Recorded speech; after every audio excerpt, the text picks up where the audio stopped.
Hey there, welcome. Tonight, we're setting sail, at least in our imaginations, toward the distant and mysterious edges of the Norse cosmos. You're not on a cruise ship or a comfy ferry though. No, you're aboard a creaky longship, gliding across a dark sea under endless stars, the wind in your face, and the steady slap of icy waves against the hull. There's no GPS, no Coast Guard, and definitely no Wi-Fi. Just you, a wool cloak that smells a bit like goat, and the deep, bone-cold ocean. The Norse believed the world you live in, Midgard, was like a flat island surrounded by a vast, looping sea. Not just any sea, an ocean that was never-ending, mysterious, and dangerous. And somewhere far past the reach of your eyes was the edge. They called it Utgard, literally, the outer enclosure, the land of outsiders, of giants, monsters, and unknowable forces. In other words, if you reach that far, well, you probably wouldn't survive the trip. Sorry, but hey, that's part of the charm. You row a little more, and the horizon refuses to change. In Norse cosmology, the ocean wasn't just water. It was a boundary, a divine moat circling humanity's little island. It kept in the mortals and kept out, well, everything else. The ancient Norse didn't have maps the way we do, but they did have stories. And those stories said the ocean wrapped all around Midgard in an unbroken ring, just like Jörmungandr, the serpent who eats its own tail. Sailors of the Viking age were famously fearless, sure, but they weren't stupid.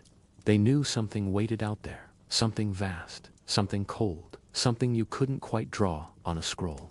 One fringe tale, buried in later medieval Icelandic manuscripts, tells of a crew that vanished near the edge of the known world, only to be found months later, half frozen and babbling about voices in the waves. Historians still argue whether the Norse genuinely believed you could fall off the edge of the world, or if they just saw it as a symbolic concept. Was it a literal end? A metaphysical boundary? Or something a bit like the Bermuda Triangle, but colder and with more sea monsters? Practical Viking sailors didn't often test it. Sure, they ventured as far as Iceland, Greenland, even Vinland, but they always kept one eye on the horizon, because beyond that, the stories say, lay chaos, utter and ancient. And there was one more reason to avoid the edges of the sea. The gods themselves had built the world that way. In the Norse creation story, the gods used the body of the giant Ymir to fashion the world. His blood became the oceans. So, if you're floating on the sea, you're technically bobbing around in ancient giant juice. Lovely thought to sleep on. One curious belief tied to the ocean's end was that the wind itself was born there. The north wind, Nordri, wasn't just a meteorological quirk. It had personality, malice even. People imagined it slipping over the world's edge like a wolf through a door crack, sniffing out ships and whispering frost into sailors' ears. You wrap your cloak tighter now.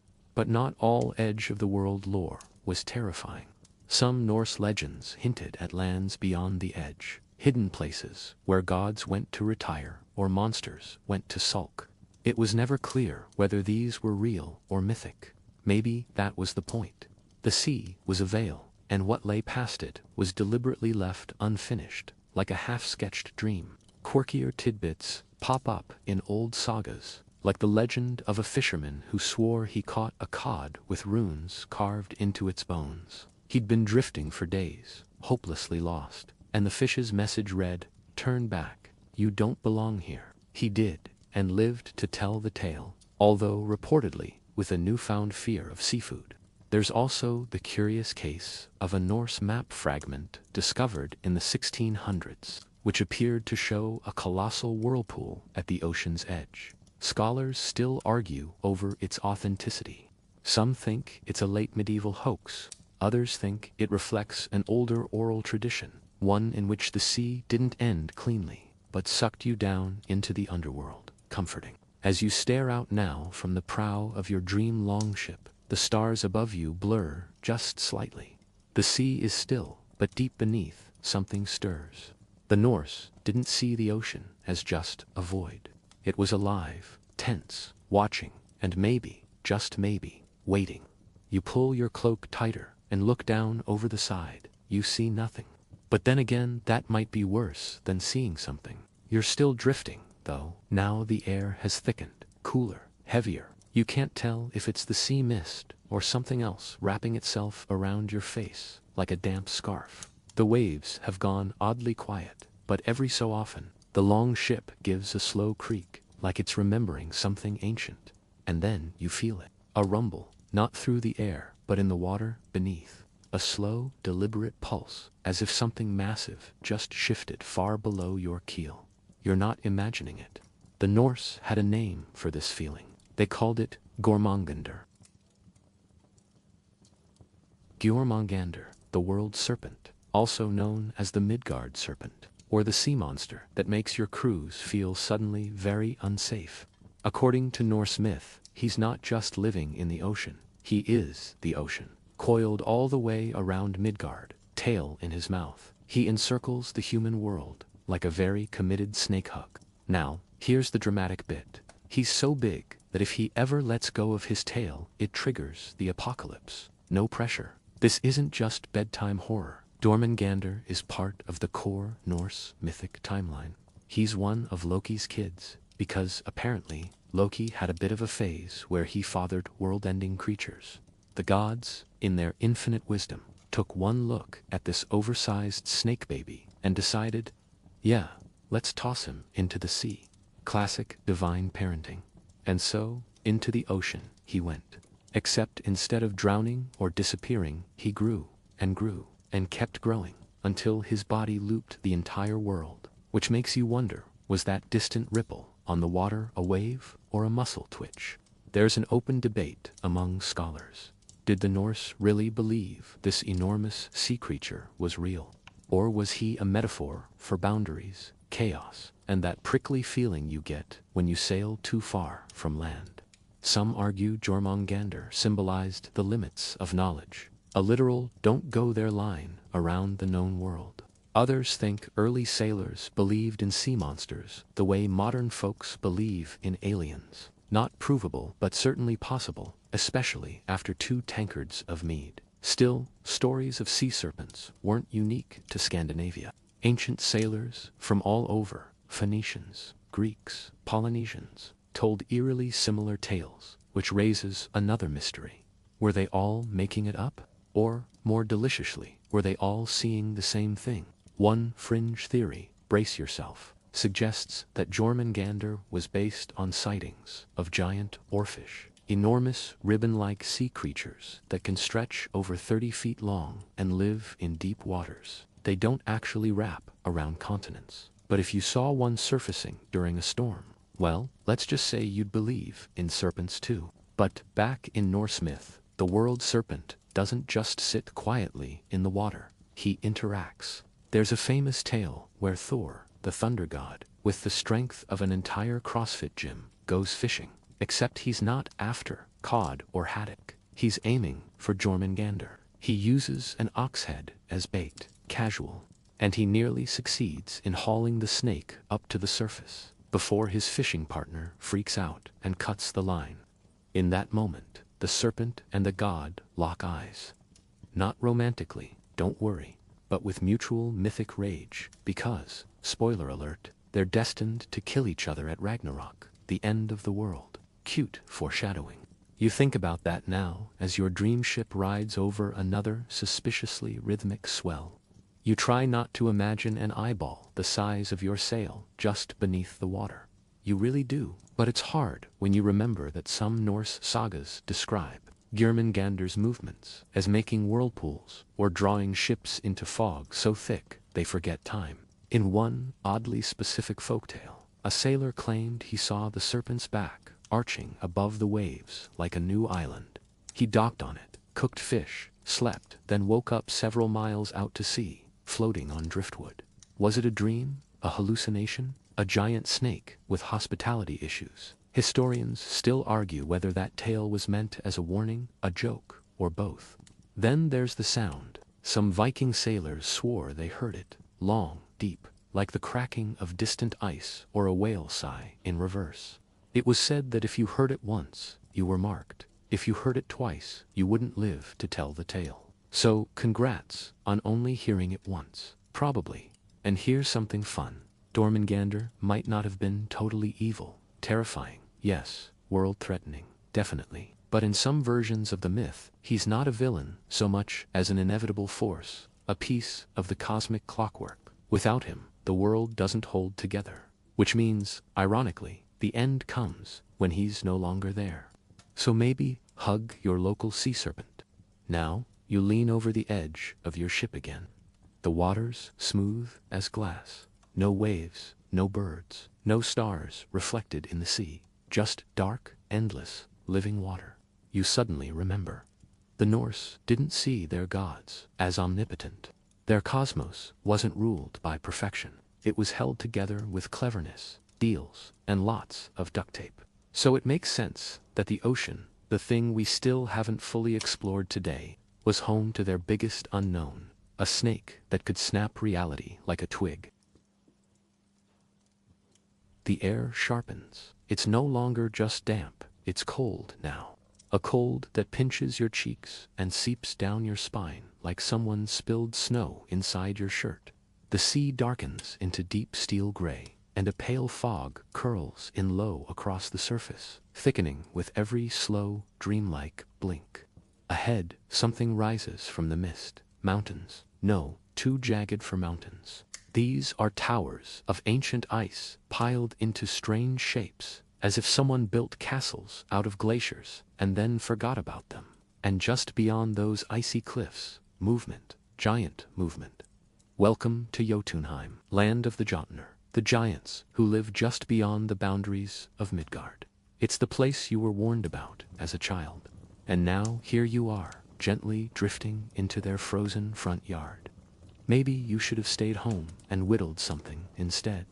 The Norse didn't think of giants as just oversized brutes. Sure, some of them were as tall as trees and strong enough to throw boulders like tennis balls, but others were clever, mystical, even cultured in their own prickly way. They had their own realm, their own halls, and their own logic. Think of them less as monsters and more as difficult neighbors who just happen to live in an ice-covered wasteland and occasionally kidnap gods. You step off the boat, don't ask how, and suddenly you're ankle-deep in crunchy, frost-dusted moss. Jotunheim stretches endlessly around you. Silver peaks, glacial valleys, and a wind that whispers in old tongues. No birds, no laughter. Just the crunch of your footsteps, and a feeling that you're being watched by something tall, very tall. In myth, Jotunheim wasn't part of Midgard, but it also wasn't exactly hell.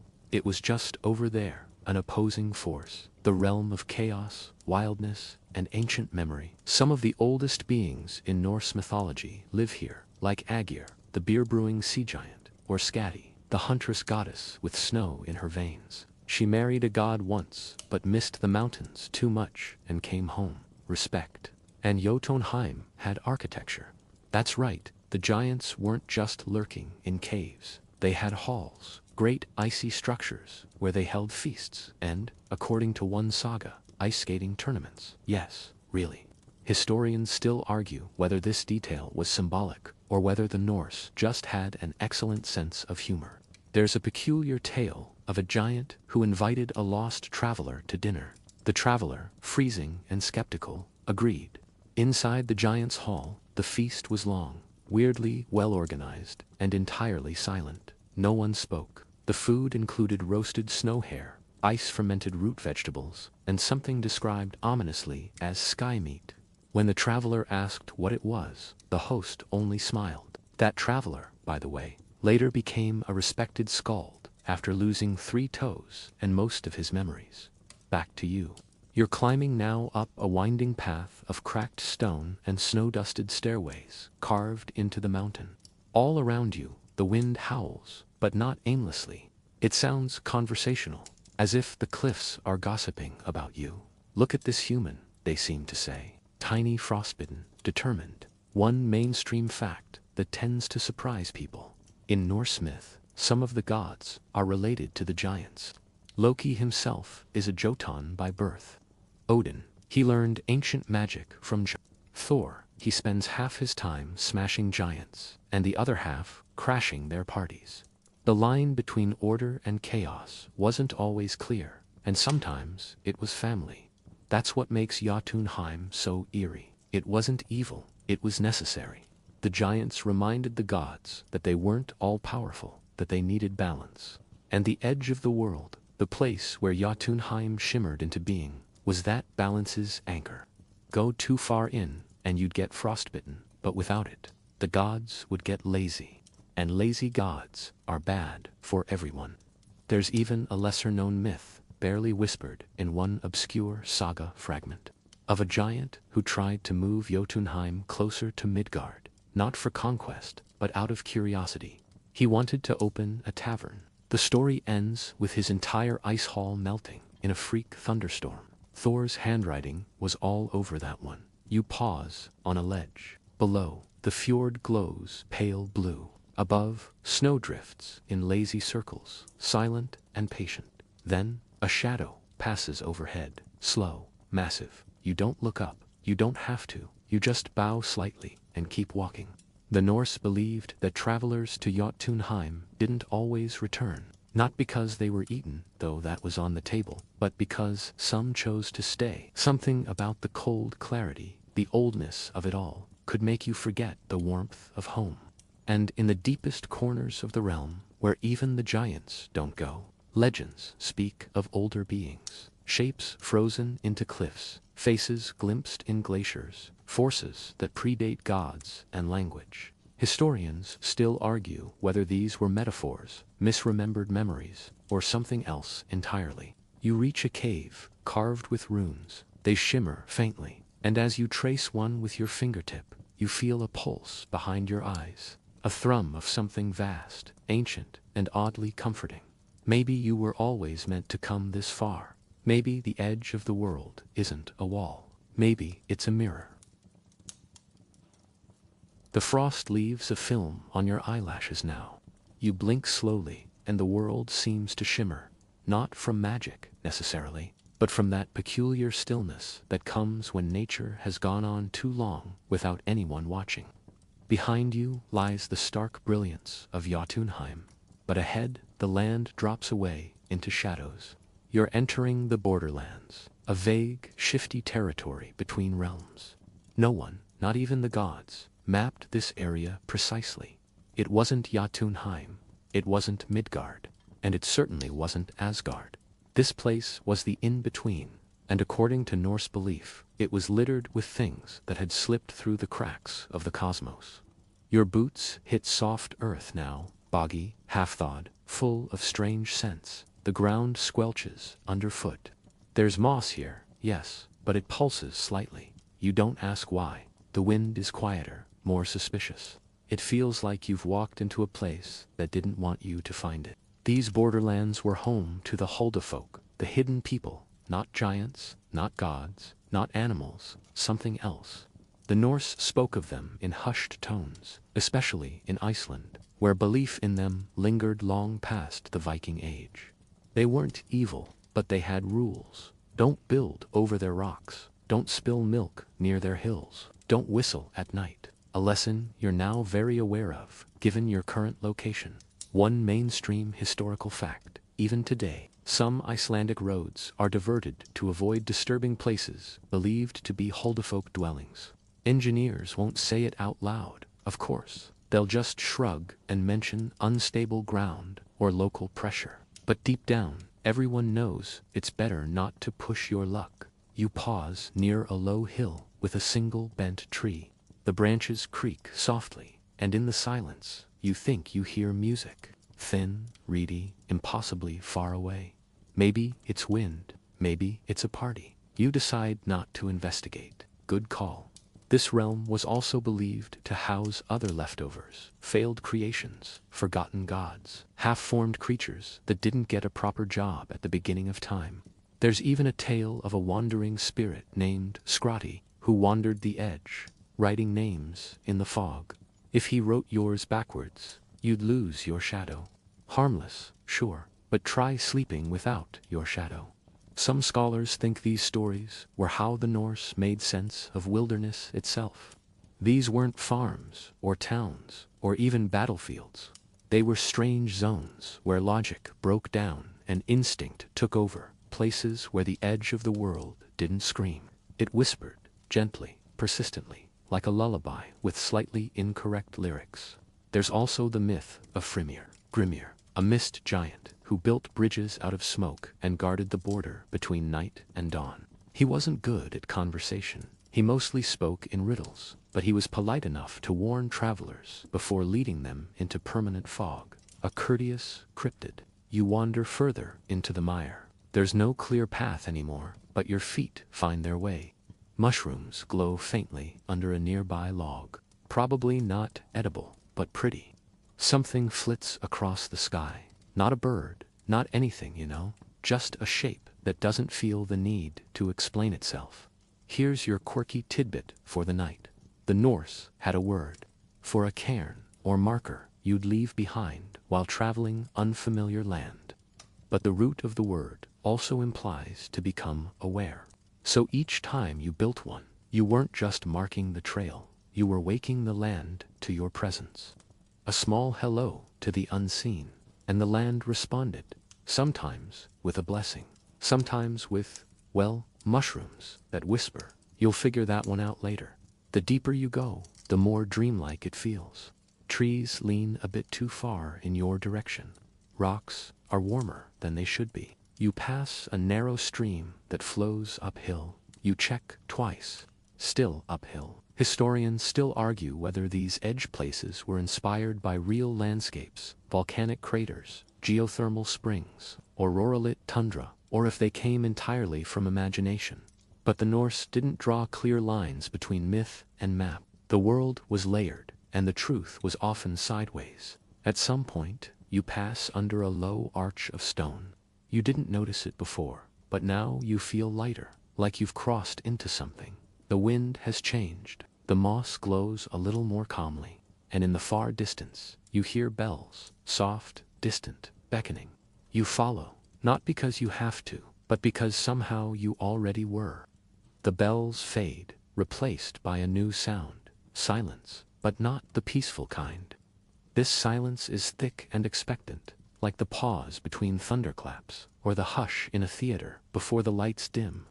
Even your breathing feels like it echoes too much here. You're standing at the edge of something vast, something with no clear name in the old sagas, but every traveler seemed to sense it. The Norse called it many things, Utgarder, meaning beyond the fence, or the uneasy place. You've arrived at the very rim of reality, where the world frays like an old cloak and logic starts taking long naps. And what do the Norse believe lives out here? Not monsters, not gods, something stranger. You step carefully onto a plain that stretches out flat as glass, dotted with low skeletal trees and stones arranged in circles, too precise to be accidental. The air is still but heavy, like you're walking underwater. Here, they said, were the primordial forces, creatures and entities so old they were never given names. Some myths refer to them as the Aldredder, the older beings, not evil, not even angry, just ancient, patient, a bit like great aunts of the cosmos who live alone and don't care much for visitors. One story tells of a seafarer who ventured too far west and landed here. He found a figure wrapped in mist, endlessly weaving a golden net that reached to the stars. When he asked what it was for, the figure whispered, to catch thoughts. That sailor returned, but he never spoke again. He just smiled a lot and took up basket weaving. Mainstream historians tend to dismiss these tales as metaphors, cultural ways of expressing anxiety about the unknown. But some scholars point to how consistent these stories are across regions. In Norway, Iceland, and parts of Greenland, these same eerie plains show up. Flat land, weird wind, no birds. You don't need a degree to know that's suspicious. As you walk, the ground changes. The soil becomes pale and oddly soft, like walking on flour. Your footprints last too long, as if the land is memorizing them. There's a scent now too, faintly sweet, like distant fire smoke, mixed with lavender and something metallic. You try to describe it more clearly, but your brain gently refuses to focus. And then, ahead, something rises. It's not a creature exactly. It's a shape, vaguely humanoid, very tall, shimmering like heat over asphalt. It doesn't move, it just watches. You can't see a face, but you feel its gaze. Not threatening, just evaluating. Like a librarian deciding if you're overdue. The Norse had many words for spirits, Draugr, the undead landvader, spirits of place. But the beings here, they fall outside even those categories. The poet Snorri Sturluson hinted once, just once, at a sleeping race beyond Jotunheim, who dreamed the boundaries of the world into being. If they ever wake, he wrote, the gods must blink first. One quirky belief you might appreciate. Some Norse travelers carried smooth stones with holes in them, called elf stones. They'd hold them to one eye to peer into other realms. You're tempted to try that now, but then again, do you really want to see more right now? You keep walking. The figure recedes. Maybe it was never there. Maybe it still is. Under your feet, the earth changes again, now speckled with glassy fragments. Like someone shattered stars here long ago and forgot to sweep up. Some glint as you pass. One flashes red, then goes dim.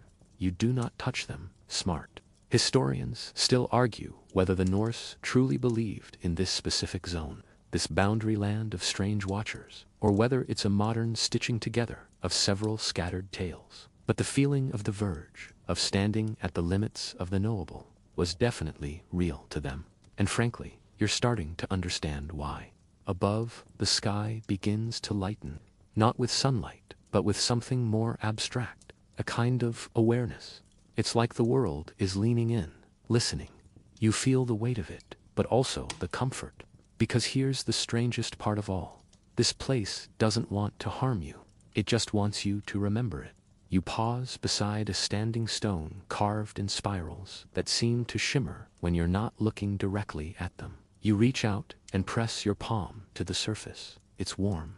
A phrase floats into your mind, unbidden and untranslated. Maybe Old Norse, maybe something older. It feels like a goodbye or a welcome. Hard to say which.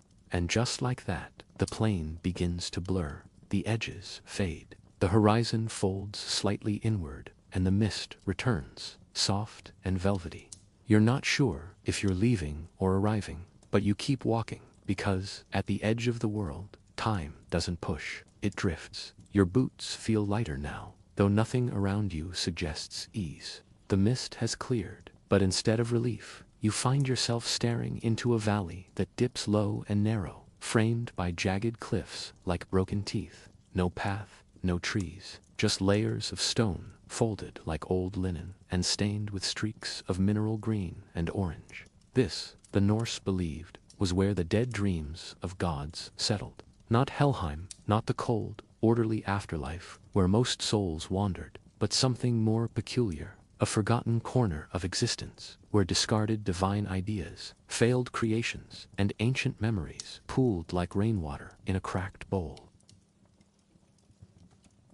You climb down slowly, hands brushing the damp rock for balance. The temperature here is strange, cold in the shade, oddly warm in pockets. You smell herbs, juniper maybe, and something faintly coppery, not blood, don't worry, just the scent of old magic oxidizing in the air.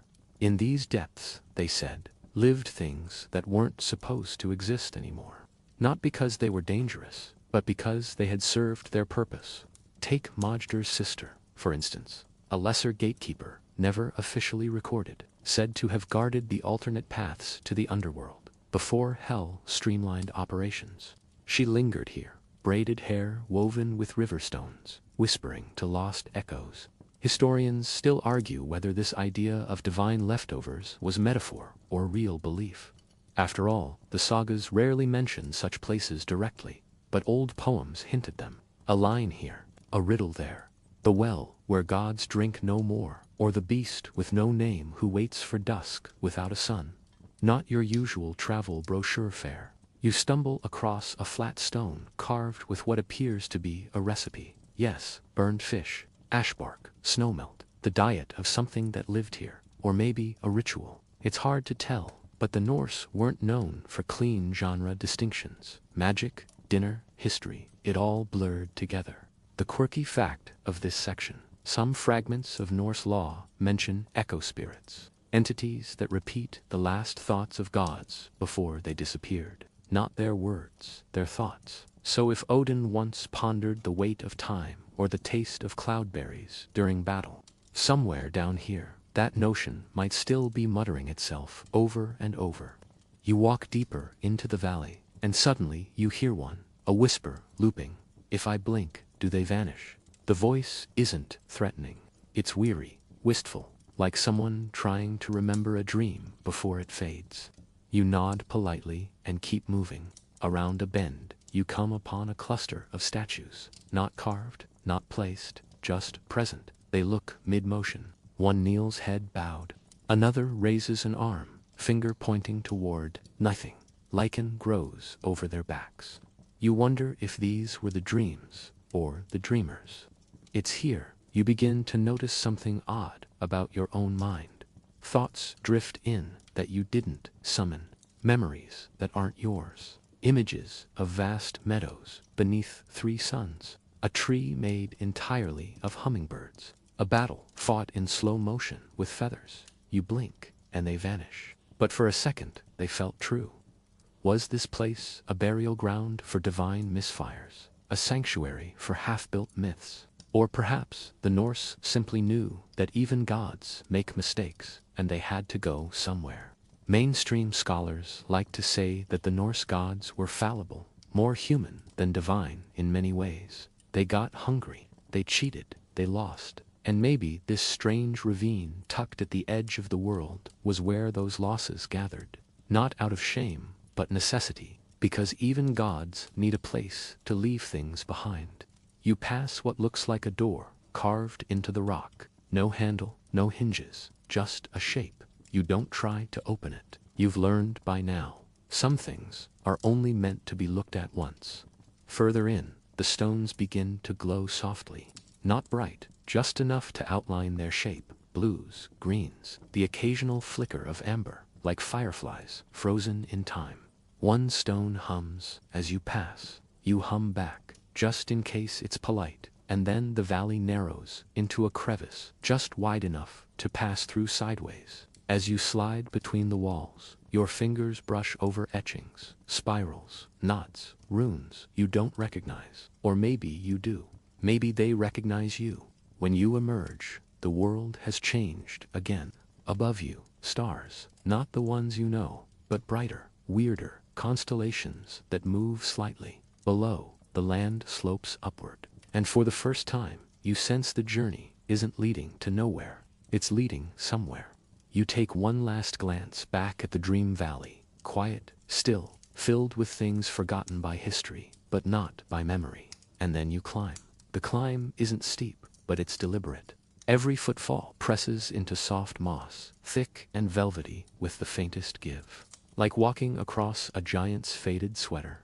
You're moving up a slope that wasn't visible from the valley below, as if the world only revealed this path once you'd earned it. The Norse believed in a concept called leos, a kind of inner light or clarity that allowed a person to see paths where others saw only wilderness. Some thought it was a gift from the gods. Others claimed it came from the bones of the earth. You apparently have just enough of it to find what comes next. And what comes next is fog again. But this fog is different, warmer, tinged with the smell of fresh bread and wood smoke. It wraps around you gently, like the steam from a bath, and you feel a deep calm begin to settle in your chest. Odd, considering where you are. You're reaching the realm that the Norse placed not at the top or the bottom of the world, but at its middle edge, the spot where all realities are said to briefly overlap, like the knots in Yggdrasil's roots, where rain gathers before dripping away. Here lies the Skuggaheimer, the shadow realm, not the scary kind. Relax. This shadow isn't evil, it's reflective. This is the place where everything that's ever existed casts its quiet echo. You step through the fog and find yourself surrounded by versions of places you've already seen. That crooked mountain, again, but less jagged. The plains from before, but blooming with silver flowers that glow faintly. You realize this realm echoes your own path. Not a mirror, exactly, more like a second draft.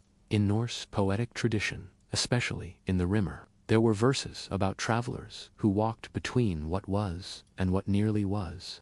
Scholars dismissed these as metaphors for regret or nostalgia, but a few Icelandic folktales took them literally, places where time pooled, where choices made and unmade lived beside each other, waiting for recognition. And in this place, your own shadow detaches. It doesn't run, doesn't fight, it just stands beside you.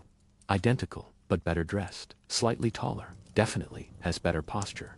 It turns its head as if to say, see what could have been. Then it smiles, shrugs, and rejoins your feet. The Norse called this phenomenon the hammer, the shape self, a version of you that could wander while you slept or fight in your stead. Quirky fact.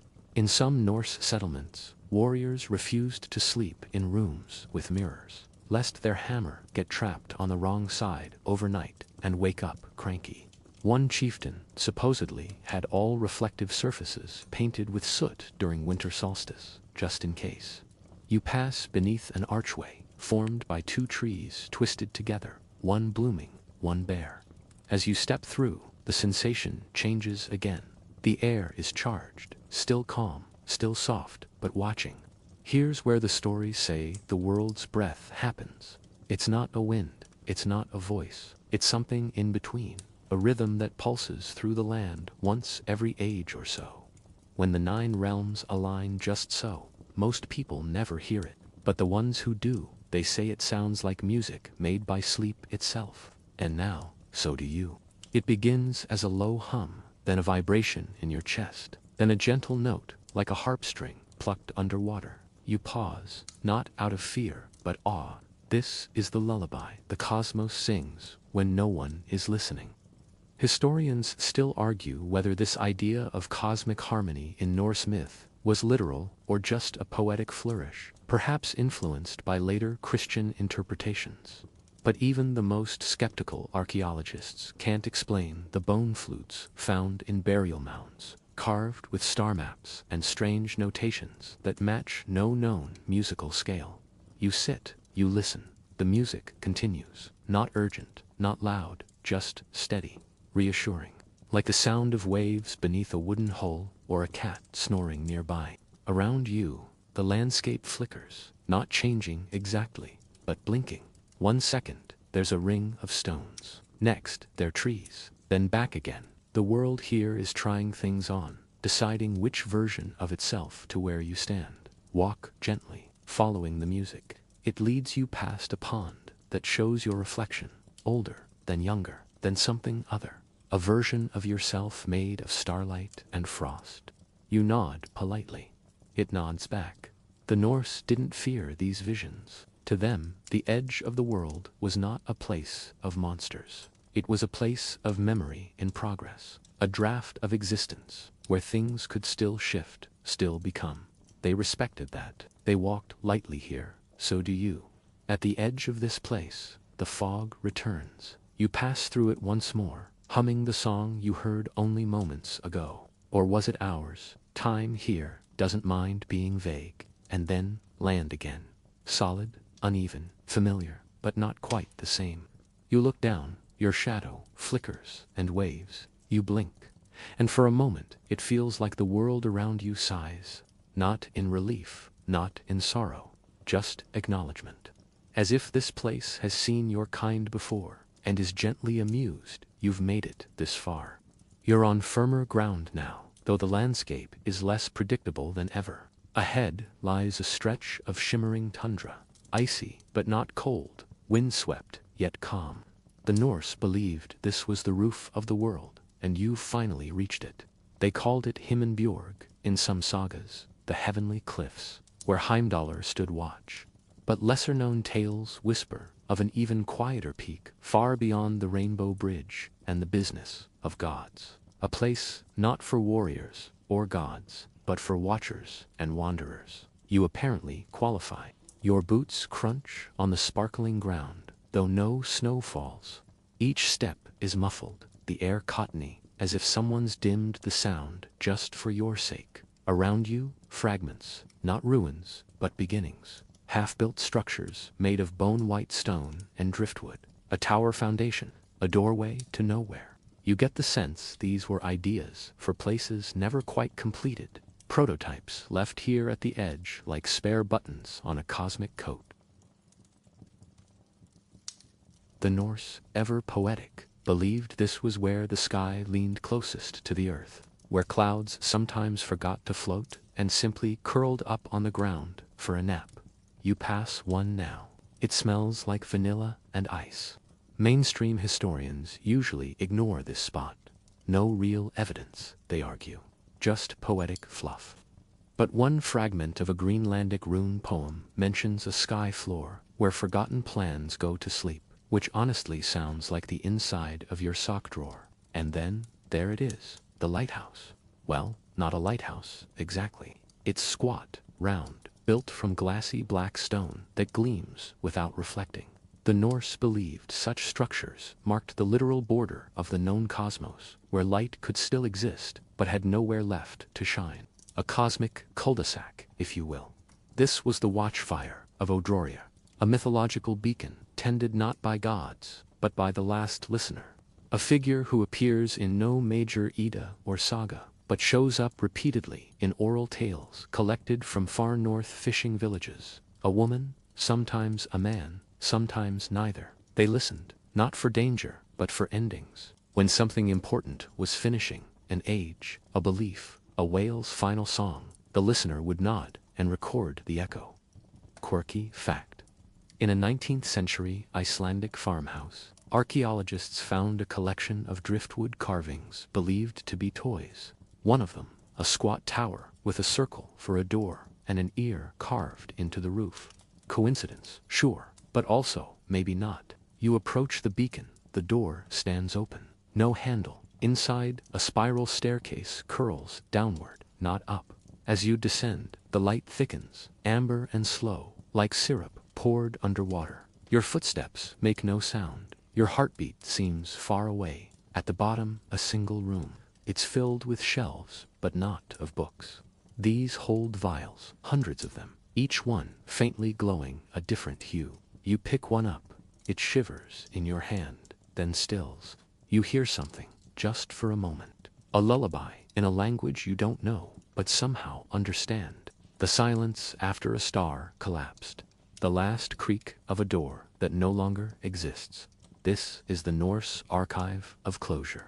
Historians still argue whether the Norse really believed in cosmic record-keeping, but the sheer amount of ritualized storytelling in their culture suggests they took endings seriously, not as loss, but as transformation. To finish a tale was to honor it, to leave it behind was to let it echo.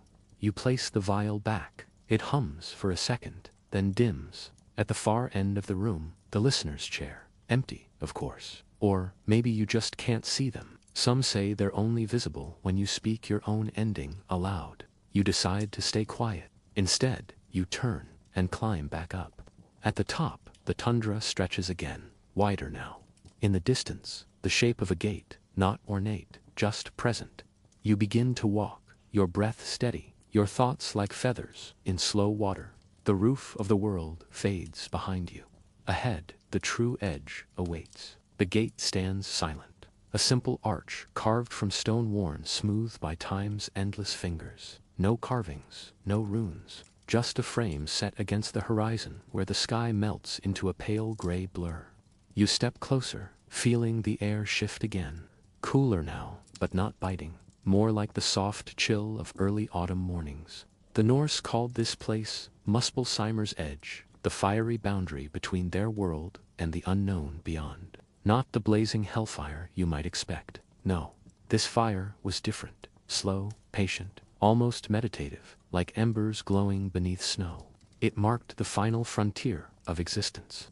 You pause at the threshold, remembering the stories whispered in the mead halls about the Utgarda, beings who fear fire, not because it burns, but because it reveals. And at Muspel's edge, every secret waited to be seen.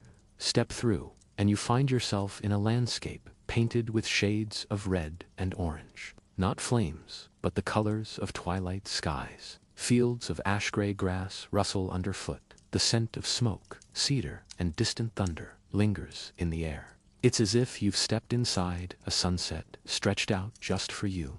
Historians still debate whether Muspelsheimer was a literal place or a symbolic one, an embodiment of transformation rather than destruction. Some say it represented the end of one world and the birth of another, a perpetual cycle. Others argue it was more a metaphor for inner change. The heat needed to forge a new self. You wander through this twilight field, each step muffled, the ground soft beneath your boots. Ahead, a figure waits, tall, cloaked in shifting shadows, face obscured.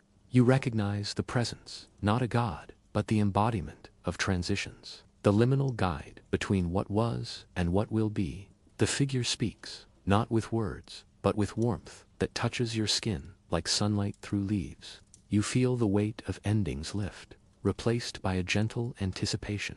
The Norse called this being Forneldra, the ancient flame, keeper of passages. Quirky fact. Some coastal communities believed that if you whispered your fears to the wind here, Forneldra would carry them away on fiery wings. One 18th century diary mentions a fisherman who claimed his shadow flew off into the sunset, never to return. You follow the ancient flame through the fading light, across a bridge made of smoldering logs that crackle but never burn. Below, a river flows. The Norse believed that those who crossed Muspel's edge might never return in the form they left, shaped anew by the fire's embrace. Some stories suggest it was the gateway to Ragnarok, the final battle and rebirth. Others hint it was the threshold to realms beyond even Odin's gaze. You pause on the far side of the bridge, feeling the ember tingle of possibility buzzing in your fingertips. Before you lies a vast expanse of silence and shadow, a place where the Norse thought even the bravest gods hesitated. And as you stand there, quiet as the flame's breath, you realize the edge of the world is not a place of endings. It is a place of becoming. You step forward, the soft ground shifting beneath your feet, shimmering faintly, like a place caught between waking and dreaming. This is Helheim's threshold, where the Norse believed the living world touched the realm of the dead. Unlike other underworlds, Helheim wasn't harsh or frightening. It was a calm pause, a waiting place for souls. Time slows here, and you feel that gentle drag as you move onward. Ravens, the Norse said, were Odin's messengers, but this one feels more like a guardian of the border. Nearby stands a cairn of smooth stones, each carved with ancient runes, fading under the wind. You close your eyes and release a quiet moment, feeling it lift gently like a feather. A river of silver light flows ahead, the Jol. The Norse believed only those guided by Midgard, the gentle maiden, could cross safely. You don't see her, but you sense her kindness steadying you. Historians still debate whether these border tales reflect real beliefs or poetic symbols, but their quiet power lingers. A soft farewell as you step back toward your own world. The edge of the world fades, but its gentle echo stays, like a lullaby tucked into your dreams. The myths you've walked through are no longer distant tales, but gentle companions cradling you in their quiet mystery. Now the world is still. The shadow realms fade into twilight. The watchfire dims, and you, wrapped in the gentle cloak of sleep, drift beyond the edge, beyond the waking.